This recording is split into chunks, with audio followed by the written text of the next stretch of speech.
ขึ้นมาหาเขาก่อนแม่นบ่ล่ะ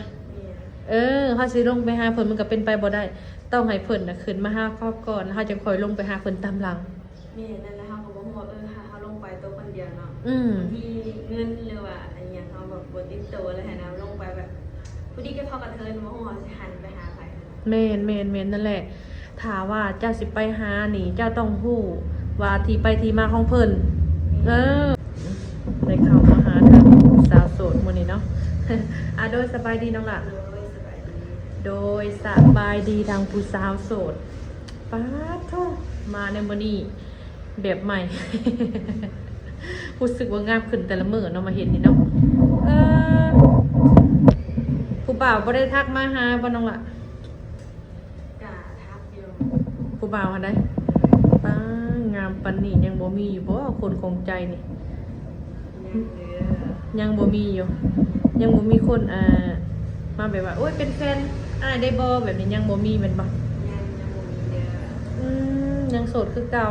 โสดคือเก่าถ้าก็ตื่นแต่นอนบ่นี่นี่ยังทางก็ตื่นแต่นอนเล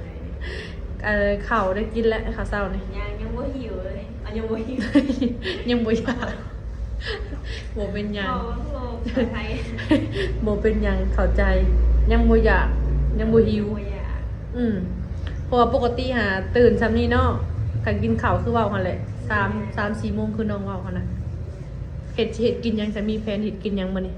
ก็สิว่าสิแกงปลาหยังน้องล่ะปลาดุกใส่มะม่วงโอ้มีปลาดุกไปซื้อใช่มั้ยแม่เฮาไปซื้อมื้อเช้านี่บ่ไปซื้อเตรียมมื้อนั้นแล้วมาค้างไว้มาค้างไว้สิป้าเฮ็ดปลาดุกเฮ็ดแกงปลาดุกกินแต่ว่าเวลาเฮ็ดอาหารให้ลูกค้านี่ไผเป็นคนเฮ็ดซะน้องล่ะก็บางทีก็เฮาลงกองทีเลยเจ้าเฮ็ดหยังแหน่เป็นน่ะก็ได้หลายอย่างนะอาหารไทยก็สิหลายอยู่หลายประสบการณ์ไทยแต่ว่าเพิ่นว่าในห้านนี่มีหยังแหน่เป็นประเภทอันกินนี่ก็สิมีทอดลูกชิ้นแล้วก็ทอดเอ็นงัวไวไฟกับหมูแดดเดียวยังพันลงอาหารนะเฮาก็เลยแบบอีกอย่างเพิ่นเปิดห้านนี่ก็ยังบ่เห็นเพิ่นแบบกำไรนะเพิ่นหลายแล้วโดยแต่ว่าก็คือจังตู่ใส่เนาะหรือพระเจ้าแต่ว่าก็คือทั้งเจ้านี่เฮ็ดเป็นทุกอย่างที่เว้ามาเนาะแต่ว่าขายดีสุดในห้านมีหยังนะท่านว่าก็สิมีทอดเอ็นงัวบ่หรือว่าสิไวไฟบ่กับเบียร์โดยเบี้ยนี่ขายแก้วเท่าใดก็อยู่นี่เนาะ30ได้ติปอยู่บ่น้องล่ะกะบางมื้อก็ได้บางมื้อก็บ่ได้คือเมื่อคืนนี่ได้อยู่บ่คือเมื่อคืนนี่ลูกค้าบ่มีโตก็สิบ่ได้แต่ว่าคือเงินเดือนนี่ได้แล้วบ่กะได้แล้วเมื่อวานนี้ได้เมื่อวานนี่ได้เท่าไหร่น้องล่ะมื้อเอา2,500ถ้าเป็นเงินไทยถ้าเป็นเงินกีบก็1,500,000ได้แต่1,500,000แม่นบ่เมื่อวานนี่โอ้โดยก็คือว่าเงินเดือนซะมีก็ถือว่าโอเคเนาะอยู่บ้านเฮาเนาะถ้าว่าเฮาได้ตรงได้ติปอีหยังก็พิเศษอีกแบบนึงแม่นบ่ล่ะมันก็ต้องมีมือใดมือบ่มีลูกค้าหลายเขาก็ได้เงินหลายบางคนก็เจ้าให้อีต้นเฮาเด้เฮาไปกินเบียร์น้ำก้อนให้แบบนี้หั่นนะแม่นบ่ล่ะมันก็มีมีคือกันแบบนั้นนะก็ถือว่าโอเคเฮ็ดเวียกเฮ็ดงานนี่เนาะเดี๋ยวเฮานอนดึกแบบซี่ก็บ่เมื่อยบ่น้องล่ะก็ธรรมดาเฮาเคยเฮ็ดงานแบบนี้มาแล้วมันก็เป็นอันชินเนาะโดยก็คือทางนมไทยเพิ่นทักมาหาได้ซะเพิ่นบ่ได้แบบว่าเป็นเป็นห่วงบ่จ้ะเป็นห่วงอยู่แต่เห็นแต่เฮาเฮ็ดงานกลางคืนเนาะบ่ค่อยมีเวลาค่ะมีเวลาก็สิตอบมีเวลาก็สิบ่ได้ตอบนะเลิกงานมาเฮาก็อยู่นอนแล้วแต่ก็สิตอบก็ช่วงซ้ำนี้เนาะต้องไปเก็บโต๊ะเก็บตังค์อีกแน่แต่เวลาเฮ็ดล้างถ้วยล้างบ่วงอะซั่นน้องล่ะไผเป็นคนเฮ็ดซะก็สิเปลี่ยนไปกับน้องสาวพี่น้องเขานี่ล่ะเปลี่ยนกันมาเปลี่ยนกันเฮ็ดสลับกันเฮ็ดเพิ่นเข้ามาที่ว่าเฮ็ดอาหารเลยซอยกันเฮ็ดเนาะต้องซอยกันเอามันคนบ่หลายเนาะ ปรับเปลี่ยนกันผู้นี้เฮ็ดนั่นผู้นี้เฮ็ดนี่แบบนี้หั่นน่ะเนาะอืมน้องหลาบ่ได้อยากเมื่อบ้านบ่ มันอยู่ไกลบ้านไม่ได้เชื่อมันเลย อีกอย่างถ้ามาอยู่ในนี่มันก็โอเคกว่าอยู่บ้านแม่นบ่ เนี่ย ในบ้านเฮาก็มันก็บ่ได้ไกลไปมาก็ได้เนาะ โดย มื้อหนึ่งมื้อเท่าใดเทื่อก็ได้ เดี๋ยวว่าสมมุติว่ามีทางผู้บ่าวนั่นน้องล่ะเพิ่นอยากให้เจ้าลงทุนลงฮ้อนแบบเพิ่นอยากให้เจ้าทำมาค้าขายเจ้าอยากค้าขายเนี่ย ก็เรื่องราวที่สุดก็คือออนไลน์เนี่ยประมาณนั้นคือเปิดร้านอาหารเนี่ยเขาเคยเป็นอย่างว่าแม่ครัวบอกว่านี่แหละเขาโมอาหารหลายอย่างค่ะ อยากลองเปิดเป็นร้านอาหาร เนี่ย เนาะ เดี๋ยว โอ้อยากเฮ็ดอยากลองค้าขายเบิ่ง กับแบบขายเครื่องออนไลน์เขาถนัดแบบนี้กับเรื่องอาหารเลย การเครื่องออนไลน์นี่น้องหลานมาขายหยัง ก็ขายแบบเสื้อผ้าแบบนี้บอก แม่นถามว่ามีทุนมีฮอนเนาะเฮามีห้านแม่นบ่ล่ะ เนี่ย มีห้างเป็นของตัวเองแล้วก็ไล่สดขายแบบนี้ เนี่ย เนาะมักเนาะน้องหลานเนาะมีแต่ตื่นมาแล้วก็ไปเอาเครื่องลงเครื่องรีวิวแบบนี้ฮะแหละก็ถือว่ามักแม่นบ่ เนี่ย อืมการมีคนลงทุนลงฮอนให้กับจิตใจก็คืออยากแบบนั้นเฮ็ดแบบนั้นเนาะอืมแต่ว่ายังบ่มีบ่ล่ะแบบคนอยากเว้าว่าโอ้ยอันให้น้องหลานมาอยู่น้ำอ้ายอยู่ฝั่งไทยนี่แม่งบ่มีบ่ ก็มีอยู่สองคนแต่ว่า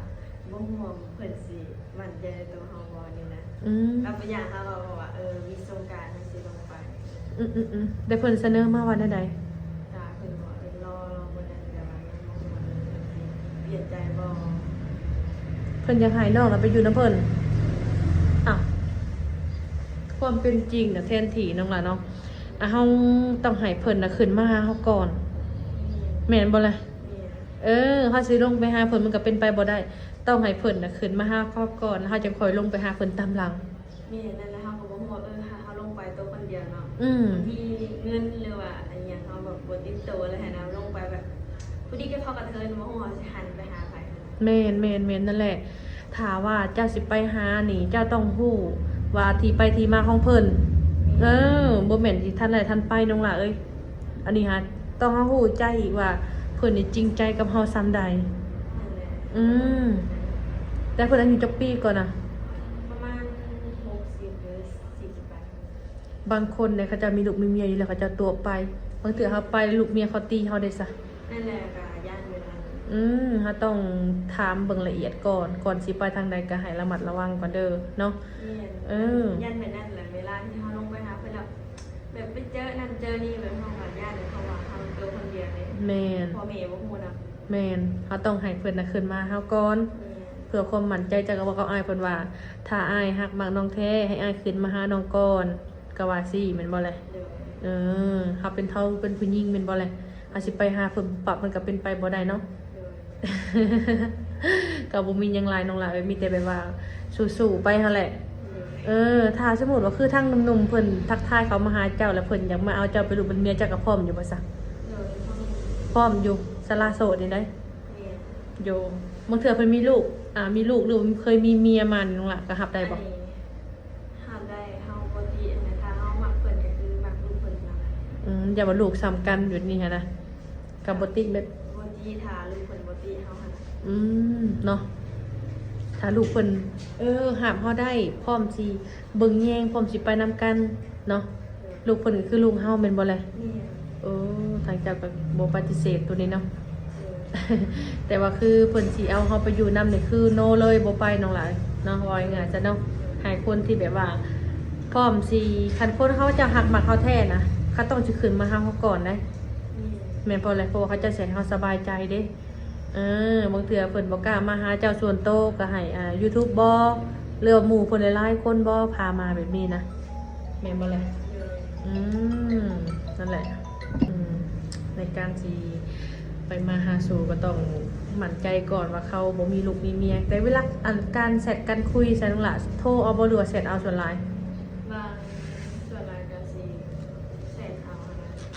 โตส่วนน้อย หน้าตาได้เห็นอยู่บ่